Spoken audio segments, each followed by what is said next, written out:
This is a plastic model that was developed by Dr. Ponseti to demonstrate how his manipulative technique is performed. The four components of the clubfoot are easily seen.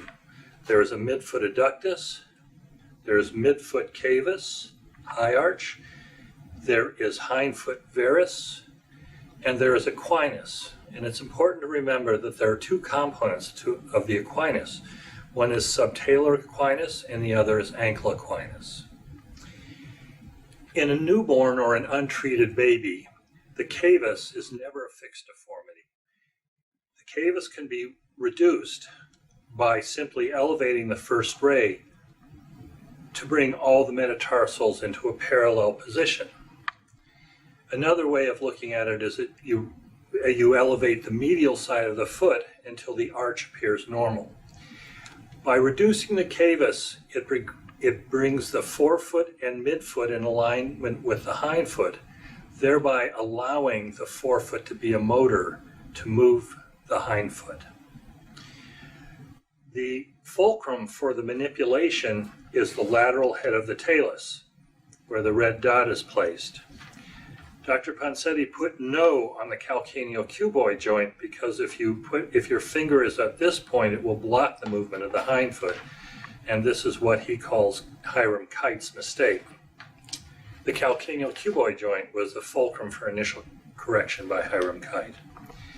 So by reducing the cavus, bringing the forefoot in line with the hindfoot, and using the head of the talus as the fulcrum, the entire Ponseti manipulation consists of abducting the foot so that the entire foot moves as a whole around the talus.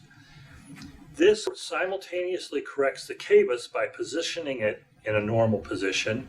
It corrects the adduction by abducting through the midfoot. And as you can see, it corrects the hindfoot varus into valgus by the simple maneuver of abduction.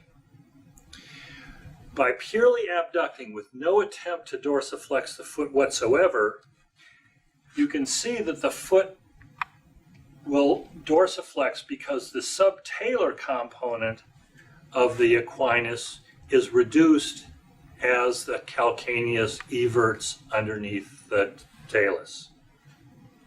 The final step of the Ponseti technique is usually a tenotomy to eliminate the ankle component of the equinus. To reiterate, the Ponseti manipulation for idiopathic clubfoot is as simple as 1, 2, 3. 1, you find the head of the talus by palpation. 2, you reduce the cavus to bring the forefoot and midfoot in line with the hindfoot. And you do this by visual inspection of the bottom of the foot that you've made a normal arch. And 3, you abduct. And abduction is in the plane of the sole of the foot.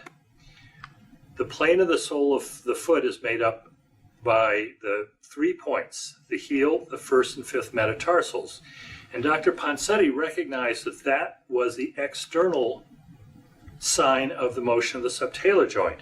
So the initial abduction of the foot is in this vector, but as the foot corrects, the vector changes from being this way compared to this way. So the vector always follows the sole of the foot, and as the subtalar joint corrects, the direction of the abduction vector changes.